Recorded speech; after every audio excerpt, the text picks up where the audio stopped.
Been a lot of talk since the JL come out about tire carriers. 37-inch tall tires, 40-inch tall tires on the JLs, whether you should put a tire carrier or just put a spacer or whatever. We're going to show you a little difference with the tire carrier versus a spacer and what we've ran into with a customer of ours and versus what we've got on our Jeep. This has got our new JL tire carrier on it with a 37 General with a true bead lock on method wheel, and you just, it swings open real easy. Shut it, shuts, everything's perfectly lined, no noises. I mean, it's just as easy as that right there. This is what happens when you go to a spacer with another 37, a little bit different offset wheel. It's got a 20 on it versus a 17, and as you can see then, it already dropped almost a ½ inch. So it dropped, swings open and everything fine, but this is the problem you get when you shut it. If you can hear that god-awful noise. So the other thing is it drops down. It hadn't shut yet. Okay, it shut that time. So that's what you're getting into.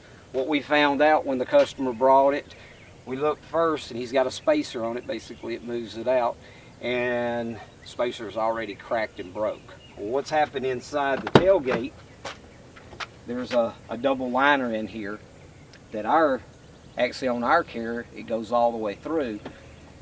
It's broke loose on the inside here. So that's what's making all the racket in there. It's not any of the spacer or the tire carrier or anything like that. It's the tailgate itself, where the two-piece tailgate is rattling. So that's what you get. And of course we're fixing to pull this off and trash it and start all over and put a new tire carrier on it. And like I said, this thing is a dream. It's got, the coolest thing about it is the camera mount. Camera mount right here is fully protected in a metal housing, and we fabricated on our tube laser. There's nobody's got a camera mount anywhere close to that. If you run the optional tag mount, you actually would have to undo it to take the tire off. But if you've got a bumper that's already set up for a tag mount, of course you wouldn't have this. You would just take the 3 lug nuts off, pull it off. That's all you would have to do to remove the tire or fix your flat or whatever. It's also got a optional place to put a CB antenna. It comes E-coated and powder coated. Very few of them have anything like this. The E-coating is mainly done because this is a double area. You can't, if you powder coat only or spray bomb it or whatever you do, you can't get into this cavity here. So what with E-coating is a dip process. You run this through there and it protects everything all up inside of here, so that way you don't have rust happening inside that you can't see. So then in 2 years or whatever, all of a sudden you start seeing this rust run down the tailgate, trying to figure out where it's coming from. That's where it's coming from. So with it E-coated and of course then powder coated in a satin black, it looks great. You don't have to go back a couple years and repaint it where you've spray bombed it and stuff like that. And it also has the adjuster, as far as if you have to put a big old tire up there, especially a 40. You put a 40 out there, or 40-20 by 20, and put it on there. There's no stop. Nobody hardly ever does anything like this. There's a few, even the factory puts a snubber there.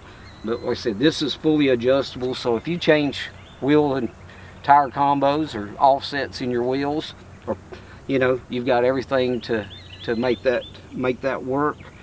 One thing that we do that nobody else does in their tire carriers, we extend this from here to here. The reason we did that, if you grab yours, you'll be able to rotate this handle. You'll see this tailgate flex right here.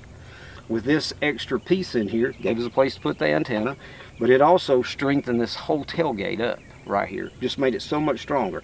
You do have to drill these 4 holes.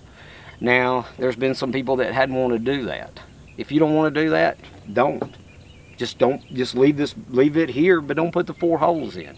We suggest putting the the 4 bolts in it to get it to where you take all that rotation out. But this plate will still help the rotation. But we have tested it to see if it'll work without the 4 bolts. It doesn't cause any problem at all.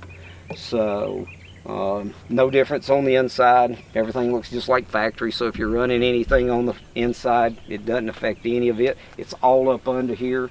What also is up under that nobody sees, under the taillight, when you remove the taillight to put this on, it has an inside bracket brace that goes in this area that strengthens.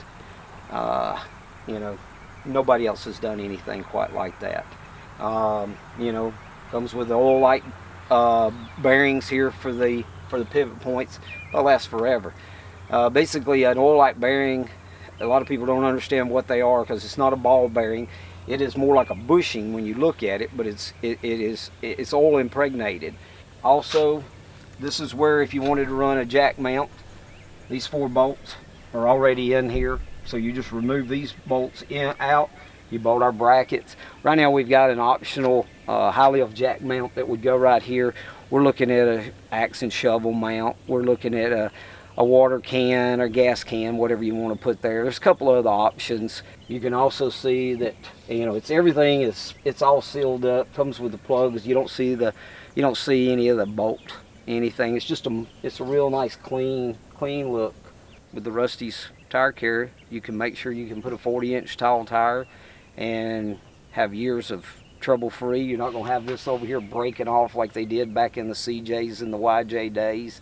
And I don't know if people's had Jeeps for a long time, you'll know what I'm talking about. And so with this, you can make sure you're going to have years of service out of it and not have any problems. Thank y'all.